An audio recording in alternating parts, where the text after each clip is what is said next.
দেখুন, সমস্যাহীন পৃথিবী হয় না। সমস্যা, অভাব, নেগেটিভিটি, অপসার এগুলো থাকবেই। পৃথিবীর যত বয়স বেড়েছে, সভ্যতার যত বয়স বেড়েছে, এগুলোও বাড়তে বাড়তে গেছে। ফলে তো এগুলো থেকে পালিয়ে লাভ নেই। থাকুক না এগুলো ঘরের বা যে কোনো কোণে, চলুক না আমাদের সঙ্গে। হোক না মন খারাপ, তাতে ভয় কী? মনের জানালাটা এত বড় করে রাখতে হবে যাতে সেটা খুললেই অনেকটা আলো এসে পড়ে। নাটক শেষ হওয়ার আগেই স্টেজ ছাড়বেন না। মনে রাখবেন, এটা আপনার এক্সপ্রেস, এটা আপনার জন্য ধার্য। কমেডি হোক বা ট্র্যাজেডি, এই জীবন নাটকের নায়ক আপনি, নায়িকাও আপনি। তাই সহজ সরলভাবে শুরু হওয়া জীবনটা আমরাই জটিল করে ফেলি। এই জটিলতার মাঝেও আছে অনেকটা সুখ আর শান্তি, তা নিয়ে এই জীবন। আসসালামু আলাইকুম viewers, welcome back my channel Mounis kitchen and blog. অনেকদিন পর আবারও চলে আসলাম একটা ছোট্ট মিনি ব্লগ নিয়ে। আপনারা সবাই কেমন আছেন? আলহামদুলিল্লাহ, আমরা খুব ভালো আছি। আজ কোথায় কোথায় ঘুরলাম আর কি কি খেলাম তাই আপনাদের সাথে শেয়ার করব। প্রথম থেকে শেষ পর্যন্ত সবাই ভিডিওটার সাথেই থাকবেন। আর যারা এখনও আমার পেজটা ফলো দেননি তারা অবশ্যই একটা ফলো দিয়ে রাখবেন। দিনটা ছিল শুক্রবার, ছুটির দিন। তাই ছুটির দিনে একটু ঘোরাফেরা করতে ভালোই লাগে। তাই আমার বাসার খুব কাছেই একটা জায়গায় চলে গেলাম ঘুরতে। শুক্রবার বিকেলবেলা বেরিয়েছি। জায়গাটা যদিও সন্ধ্যার পরে বেশি সুন্দর লাগে, এর আগেও গিয়েছিলাম, তখন অবশ্য আমি ভিডিও বানাতাম না। এখন যেহেতু ভিডিও বানাই তাই ছোট্ট করে একটা মিনি ব্লগ করে নিলাম। জানি না আপনাদের কেমন লাগবে। যদি ভালো লাগে সবসময় আমার পাশে থাকবেন দয়া করে। এই জায়গাটা খুবই সুন্দর।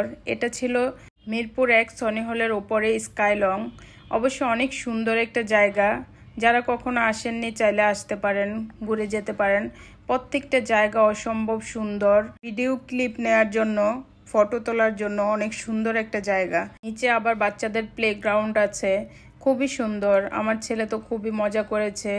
জীবনে ব্যস্ততা থাকবে, কাজও থাকবে প্রতিনিয়ত, তারপরও এরকম একটু করে সময় বের করে এরকম সুন্দর সুন্দর দৃশ্যে গিয়ে দৃশ্য ধারণ করতে হবে। কিছু থাক না স্মৃতি হয়ে, কিছু থাক ভবিষ্যতের জন্য।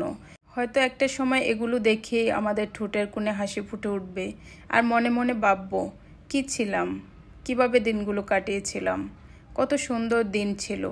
যেমন অতীত আমাদের যেমনই হোক না কেন, ভবিষ্যতে গিয়ে এই দিনগুলোই স্পেশাল হয়ে ওঠে। হয়তো আজকের বর্তমানটাও একটা সময় স্পেশাল হয়ে উঠবে। তাই থাক না কিছু স্মৃতি মনের অগোচরে, যা একটা সময় আমাদের মানসিক শান্তি হয়ে দাঁড়াবে।